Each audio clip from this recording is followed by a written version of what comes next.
آپ سب کے آنے کا بہت شکریہ، بہت نوازش، آپ لوگوں نے وقت نکالا اور آج اس محفل میں ہم سب اکٹھے ہیں اردو کا جشن منانے کے لیے۔ میں جب یہاں آ رہا تھا تو مجھ سے کہا گیا کہ میں اپنا تعارف کیسے کراؤں گا۔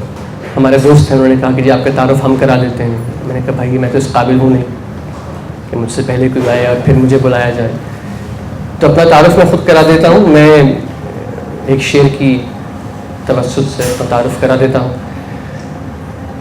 کہ جانے محفل تھا خدا بخش ضمیر، جانے محفل تھا خدا بخش ضمیر، اب ایک مدت سے شوہر ہو گیا ہے۔ اس کے بعد کوئی خاص تعارف رہتا نہیں۔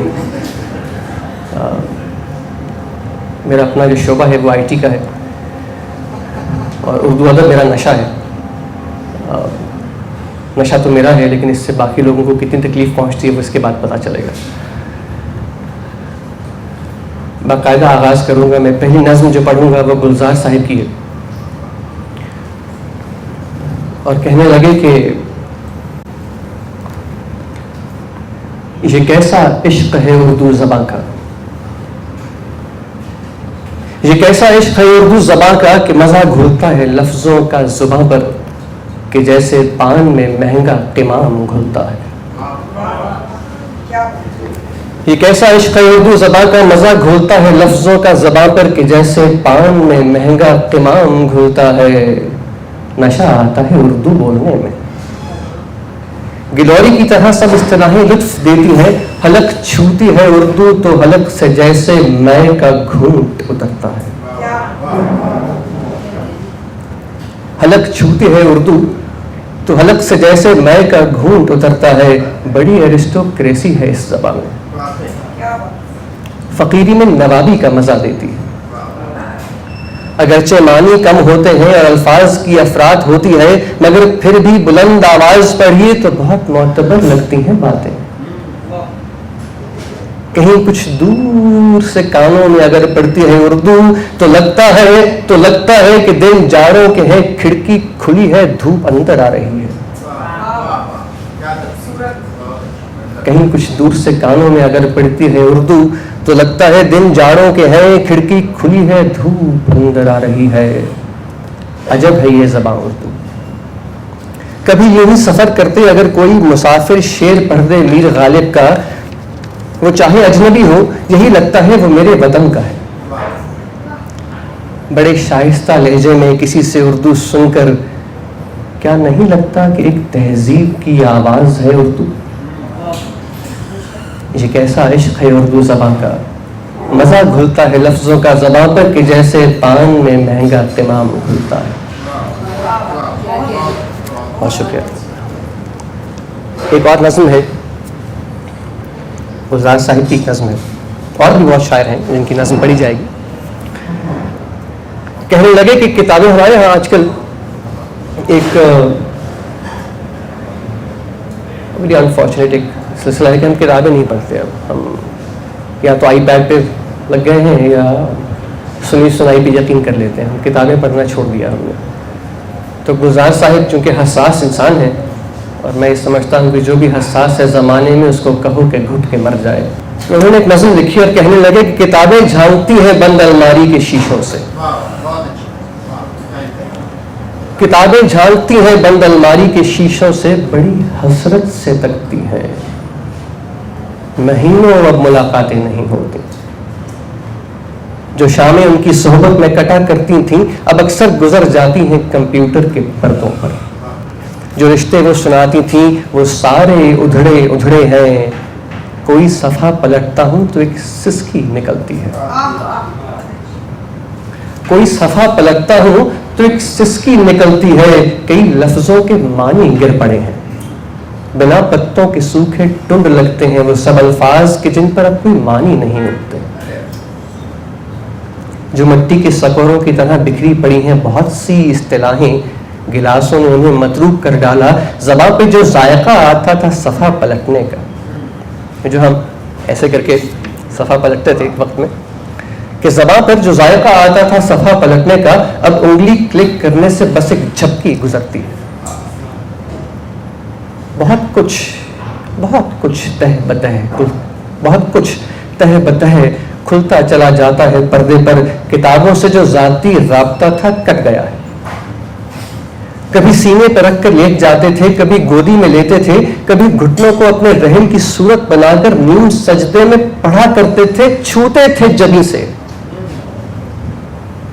وہ سارا علم تو ملتا رہے گا آئندہ بھی, مگر وہ جو کتابوں میں ملا کرتے تھے سوکھے پھول اور مہکے ہوئے رختے, ان کا کیا ہوگا؟ وہ شاید اب نہیں ہوں گے. کتابیں جھانکتی ہیں بند الماری کی شیشوں سے. کچھ اشعار ہیں.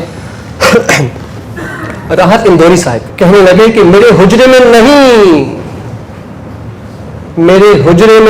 اور کہیں پہ رکھ دو, میرے حجرے میں نہیں اور کہیں پہ رکھ دو, آسمان لائے ہو لے آؤ زمین پہ رکھ دو. میرے حجرے میں نہیں اور کہیں پہ رکھ دو, آسمان لائے ہو لے آؤ زمین پہ رکھ دو.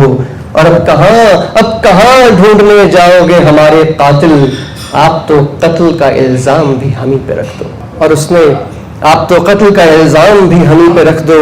اور اس نے جس طاق پہ کچھ ٹوٹے دیے رکھے ہیں, اس نے جس طاق پہ کچھ ٹوٹے دیے رکھے ہیں, چاند تاروں کو بھی لے جا کے وہیں پہ رکھ دو. اور کشتی تیرا نصیب چمکدار کر دیا, کشتی تیرا نصیب چمکدار کر دیا, اس پار کے تھپیڑوں نے اس پار کر دیا. کشتی تیرا نصیب چمکدار کر دیا, اس پار کے تھپیڑوں نے اس پار کر دیا. اور افواہ تھی کہ میری طبیعت خراب ہے, افواہ تھی کہ میری طبیعت خراب ہے, لوگوں نے پوچھ پوچھ کر بیمار کر دیا. اور 2 گز صحیح مگر یہ میری ملکیت تو ہے, 2 گز صحیح مگر یہ میری ملکیت تو ہے. اے موت تو نے مجھے زمیندار کر دیا, اے موت تو نے مجھے زمیندار کر دیا. اور سنتے ہو سنا ہے نئی ہواؤں کی صحبت بگاڑ دیتی ہے, سنا ہے نئی ہواؤں کی صحبت بگاڑ دیتی ہے, کبوتروں کو کھلی چھت بگاڑ دیتی ہے.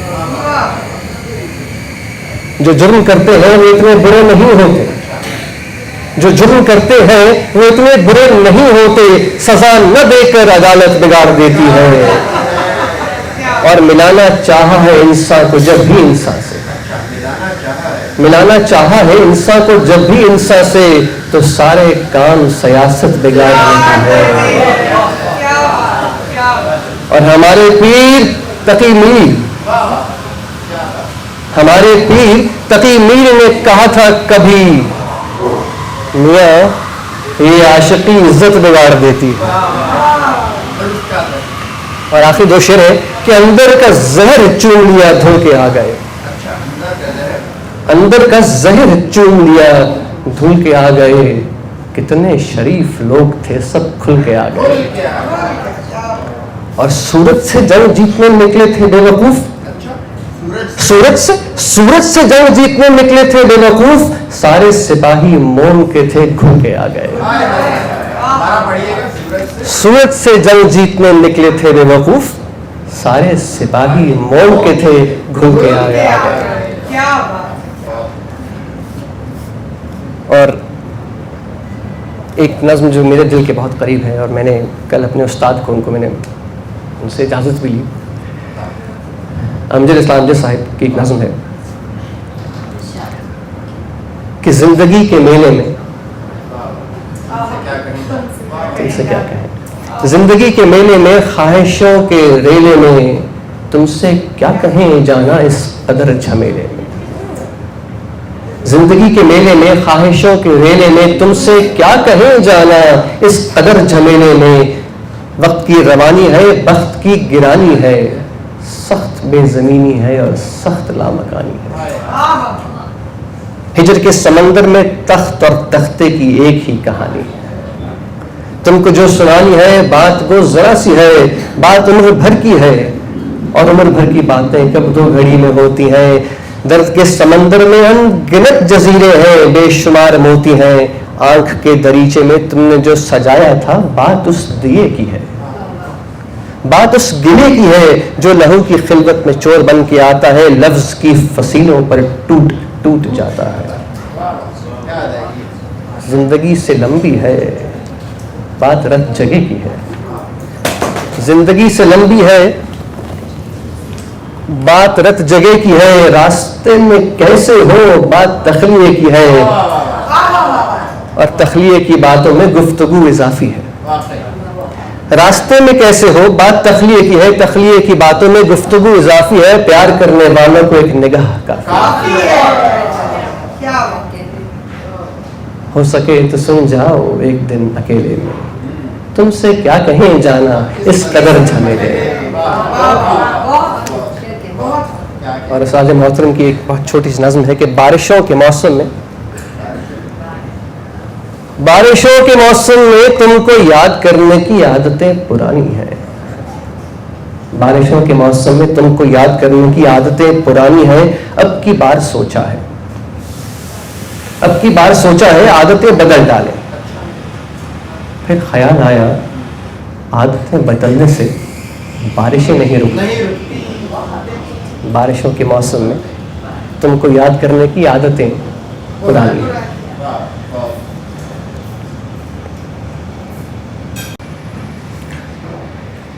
جاوید اختر صاحب کی ایک نظم ہے, وہ کمرہ یاد آتا ہے. وہ کمرہ یاد آتا ہے میں جب بھی زندگی کی چلچلاتی دھوپ میں تپ کر, میں جب بھی دوسروں کے اور خود کے جھوٹ سے تھک کر, میں سب سے لڑ کے خود سے ہار کے جب بھی اسے کمرے میں جاتا تھا. وہ ہلکے کتھئی رنگوں کا ایک کمرہ, وہ بے حد مہربان کمرہ جو اپنی نرم مٹھی میں مجھ کو ویسے چھپا لیتا تھا جیسے کوئی ماں اپنے بچے کو آنچل میں چھپا لے, اور پیار سے ڈانٹے یہ کیا عادت ہے جلتی دوپہر میں مارے مارے گھومتے ہو تم. وہ کمرہ یاد آتا ہے دبیز اور خاصا بھاری, کچھ ذرا مشکل سے کھلنے والا وہ شیشم کا دروازہ کہ جیسے کوئی اکھڑ باپ اپنے کھردرے سینے میں شفقت کے سمندر کو چھپائے ہو. وہ ایک گستاخ منہ پھٹ آئینہ جو دل کا اچھا تھا, وہ بے ہنگم سی الماری جو کونے میں کھڑی ایک بوڑھی اماں کی طرح آئینے کو تنبیہ کرتی تھی. سرحانے نیند کا ساتھی, تھکن کا چارگر, وہ نرم دل تکیا میں جس کی گود میں سر رکھ کے چھت کو دیکھتا تھا. چھت کی کڑیوں میں نہ جانے کتنے افسانوں کی کڑیاں تھیں, مگر سب منتظر اس بات کے کہ میں ان سے کچھ پوچھوں.